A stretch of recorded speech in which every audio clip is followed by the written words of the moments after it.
Bismillah ar-Rahman ar-Rahim, alhamdulillah rabbil alamin, wa salatu wa salam ala ashrafil anbiya wal mursalin, wa ala alihi wa sahbihi ajma'in. Rabbi shrah li sadri wa yassir li amri wa ahlul uqdata min lisani yafqahu qawli. Inch'Allah, aujourd'hui nous allons voir dans notre série Miwa'i Dua la troisième partie. Donc le troisième doigt ici se trouve dans la sourate Baqara, verset 201. Maintenant, quelle est un peu l'histoire de ce doigt? Les Quraysh avaient l'habitude de, comme ils savaient qu'ils étaient des descendants d'Ibrahim à travers Ismaïl, donc ils se disaient qu'ils imitaient exactement ce que leurs ancêtres faisaient, Ibrahim. Donc ils faisaient aussi le Hajj. Donc quand ils faisaient le Hajj, même s'ils ont dévié ce que Ibrahim faisait, mais dans leur tête, ils se disaient qu'ils faisaient le Hajj. Donc, en faisant le Hajj, qu'est-ce qu'ils avaient l'habitude de faire? Ils avaient l'habitude de se regrouper. Au lieu d'honorer Allah et vénérer Allah, ils avaient l'habitude d'honorer, disons, et vénérer leurs ancêtres. Donc, ils faisaient de la poésie. Ils récitaient de la poésie pour honorer leurs ancêtres. Donc, ici, Allah les enseigne, au lieu de vous focaliser à honorer et vénérer vos ancêtres, honorer et vénérer Allah. Et ils avaient aussi l'habitude de très souvent demander du bien pour cette vie-bas. Ok? Le bien dans cette vie-bas. Donc c'est tout ce qu'ils voulaient. Ils ne disaient pas, ils ne parlaient même pas de l'au-delà. Donc ici, Allah nous enseigne que quoi? Il faut demander le bien de cette vie-bas et de l'au-delà. Ok?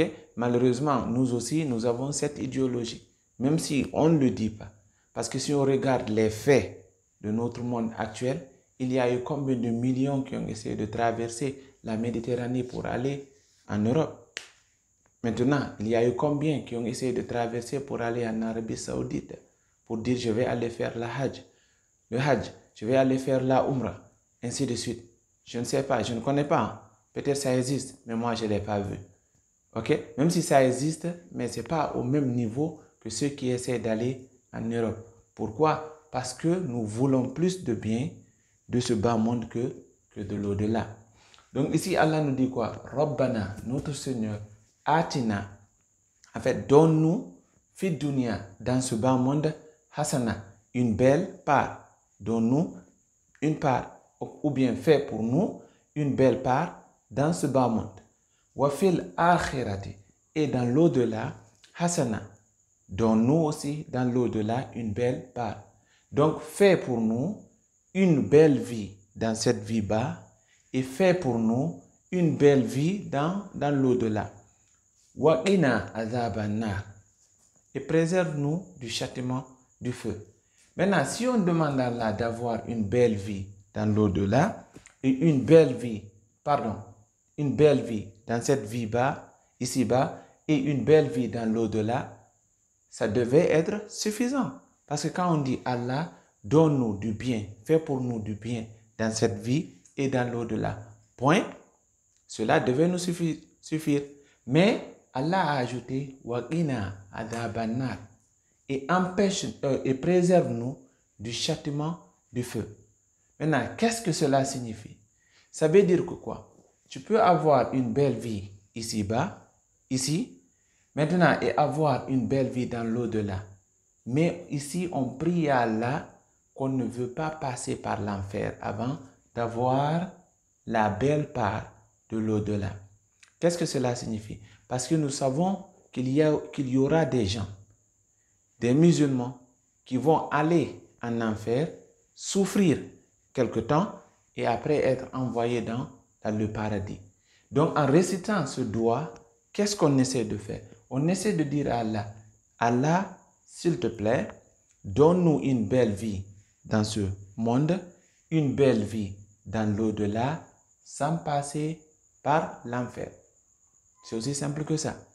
Donc, donne-nous le bien de cette vie bas, du bien dans l'au-delà, mais il ne faut pas nous laisser rentrer dans l'enfer.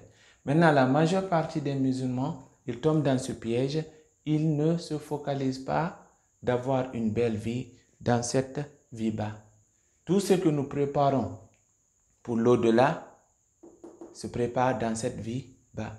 Donc il faut prier à Allah de nous aider dans cette vie bas et de nous aider dans l'au-delà. Parce qu'en réalité, beaucoup voient l'argent comme quelque chose de mauvais. Mais l'argent n'est ni bon ni mauvais.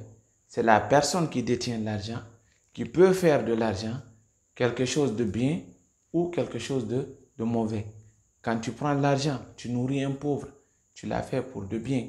Mais quand tu prends l'argent, tu nourris quelqu'un de la bière, tu as fait quelque chose de mauvais. Ça dépendra de ce que tu fais avec. Wa sallallahu wa sallam wa barak ala nabiyyina Muhammad wa alihi wa sahbihi ajma'in. Rabbi irhamhuma kama rabbayani saghira. Rabbana atina fid dunya hasana wa fil akhirati hasana wa qina adhaban nar. Rabbana atina fid dunya hasana wa fil akhirati hasana wa qina adhaban nar. Amin.